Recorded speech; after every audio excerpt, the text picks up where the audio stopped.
welcome to Feminine Founder. I'm Caroline Pennington, your host. I'm a former executive search recruiter turned online entrepreneur. I created the Feminine Founder podcast for women who are navigating their professional life, creating epic companies, or climbing the corporate ladder. So if any of these things resonate with you, you're in the right place, friend.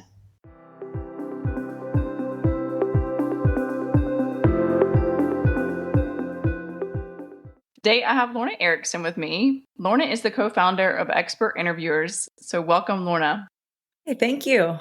So I'd love to hear your story about co-founding Expert Interviewers and your research into the subject matter. Yeah.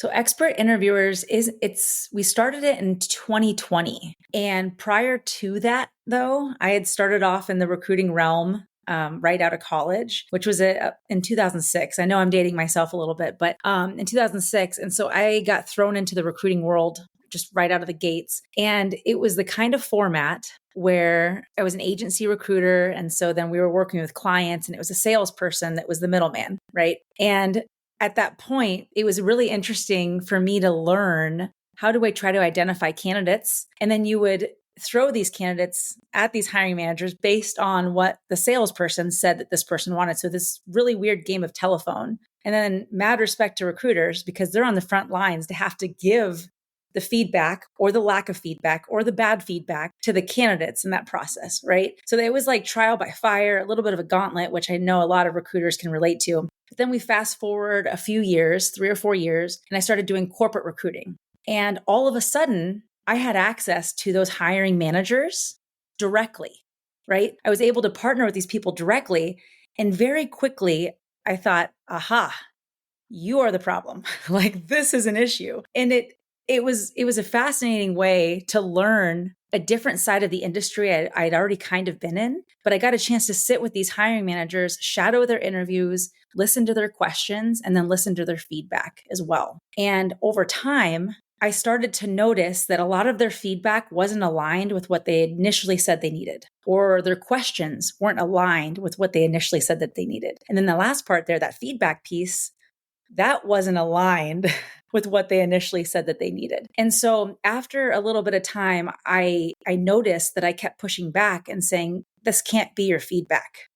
We can't have your feedback being non-job related things or things about protected characteristics. And so once I started to push back, then the questions were, okay, if I can't do that, then what can I do? And that's where I realized I needed answers. If I'm going to take people's gut feelings away from them or take their bad feedback away from them, I need to give them something else. And so I started studying interviewing, taking classes, reading books, and then I got to create a 7-year case study within this company and track the progress of all these new techniques. And so that's really how it started, was just based on the feedback, the lack of feedback, and the bad feedback.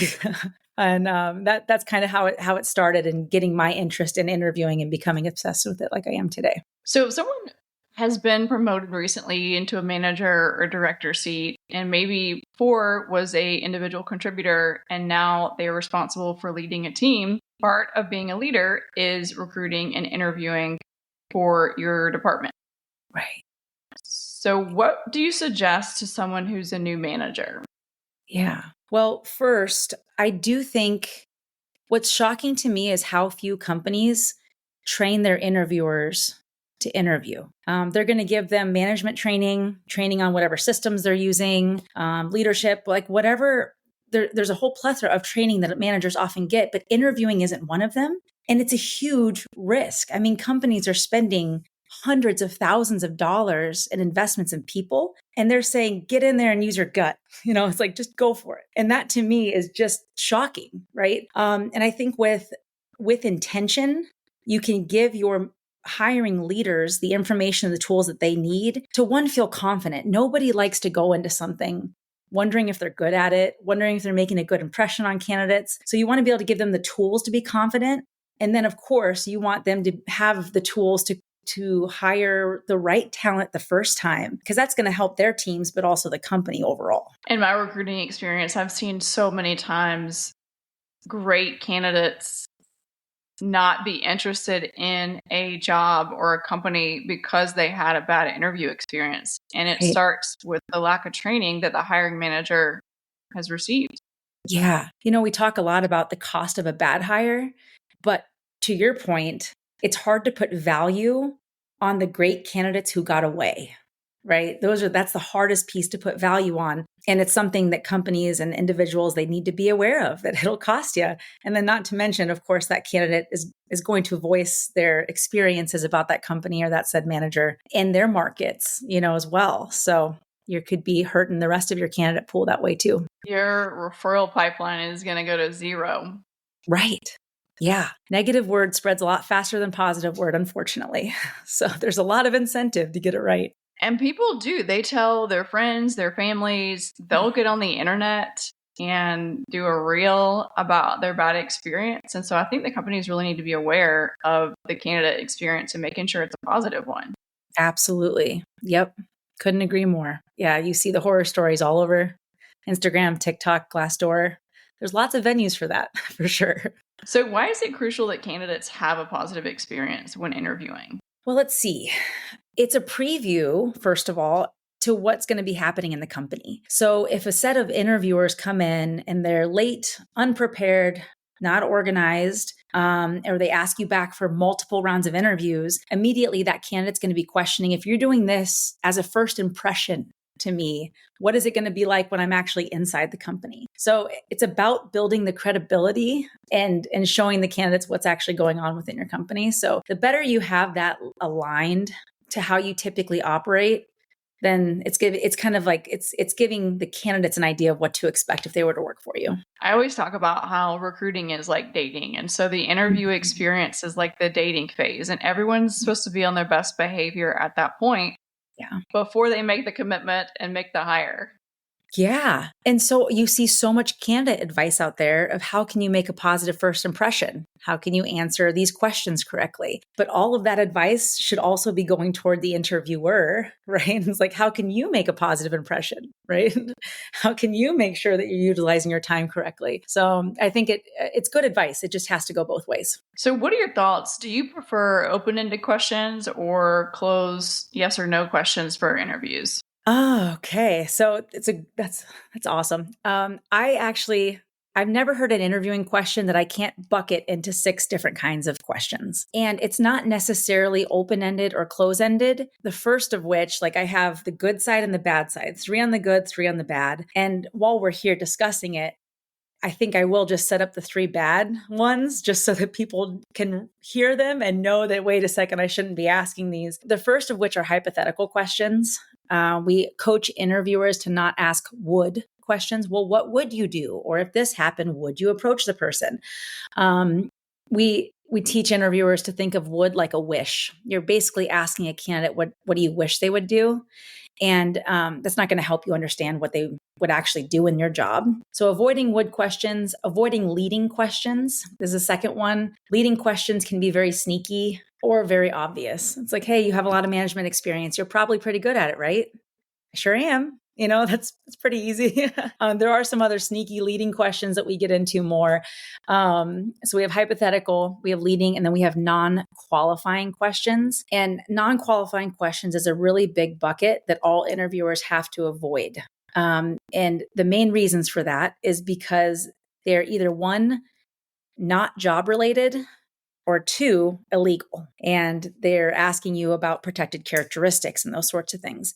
So I do think that most interviewers don't go into interviews thinking, I'm going to ask illegal questions today. But that's why awareness is so important. You have to at least know what questions you need to avoid, because that information is going to be something you can't make a decision off of anyway. So those are the 3 kinds of questions to avoid. So it's not really open-ended or close-ended. It's just those are the ones that aren't going to allow you to maximize your time with a candidate. Asking those illegal questions is the easiest way to get your company sued. Yes. Yeah. Lose credibility, lose lots of money. There's just it's costly. And when it does happen, companies are typically pretty quiet about it too. I think they're trying to save their reputation a little bit, but all you have to do is give your interviewers a little bit of front end education, and you're going to save yourself from all that liability. So what's the craziest thing that you've seen someone ask in an interview? I mean, since you asked, the interviewer was, I was shadowing this interview, helping this interviewer out. And I could tell that the interviewer was trying to understand, does this person have any fire? Like, can they get out there and just get it? And the person that he was interviewing was a little bit quieter, right? And he asked a completely unrelated question as, okay, if I were to punch you in the face right now, what would you do? And I mean, my poor heart and blood pressure was just going nuts. And it's like, this person clearly didn't have the tools that they needed to, one, identify, what do you mean by fire? Like, what do you need by, you need somebody to get in there and get to it and all these things. So he hadn't properly defined that, one. And two, he clearly wasn't prepared to ask the right questions to identify what they needed. And if employers want to know how their people are at interviewing, I dare them just to sit in and see what's happening. Because I guarantee you, it's not what you think it is. I got to know the end of that story. How did the candidate answer that question? Yes. So I was on mute and far away, and the candidate just said, I would probably be pretty shocked. And so I actually jumped in and I asked the manager, can you continue on with the rest of your questioning?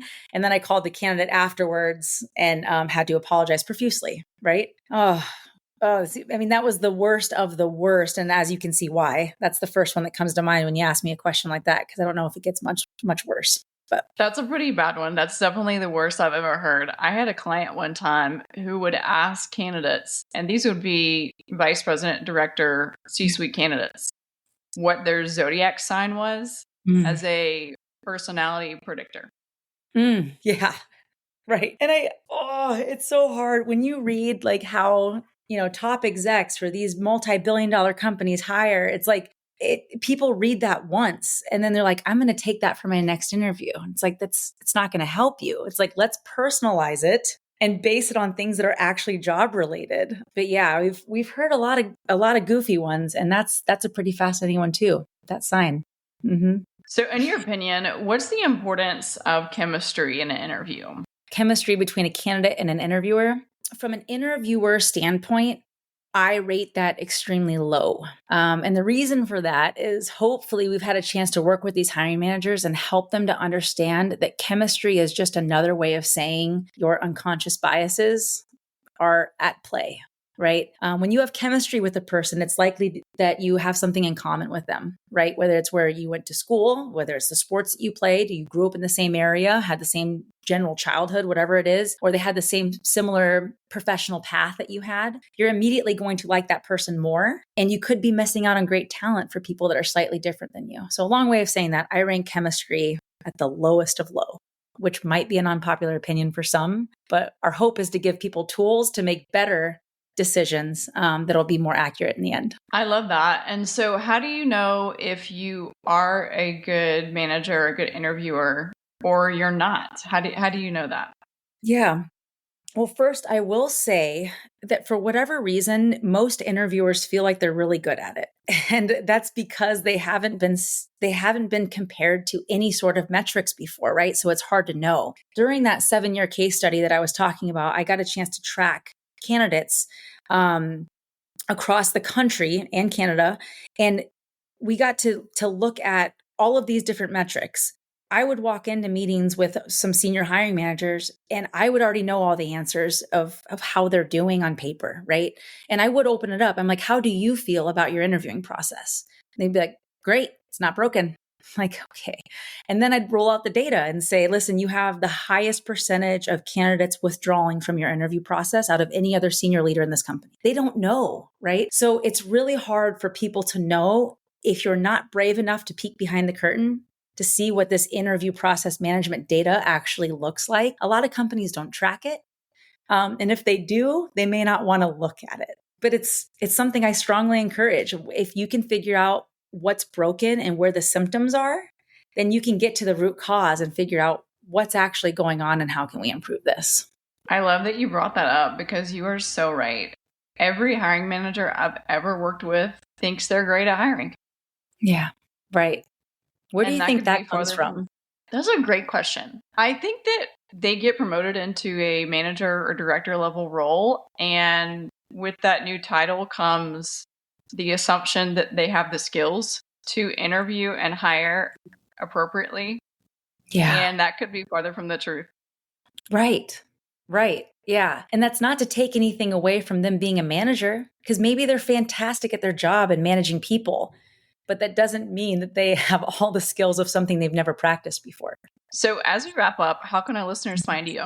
Yeah, we are on Instagram and TikTok, and it's at Expert Interviewers. And we're on LinkedIn as well. We have an Expert Interviewers page in my personal account, Lorna Erickson. And I have to do a quick plug for my partner, Victoria Gates, who is our social media prowess. Without her, our accounts wouldn't be where they are. And honestly, that was what helped us to make the jump from corporate into our own company of Expert Interviewers, because she knew that what we were doing was working and helping companies. And she's like, let's put it out there and see if it's going to resonate with other people. And it did. By growing our Instagram and TikTok account, it gave us the confidence to know that people also need this information. So that's my quick plug for my partner too, who's been just a massive part in our success and how we were able to build this. Thanks, Lorna. Thank you.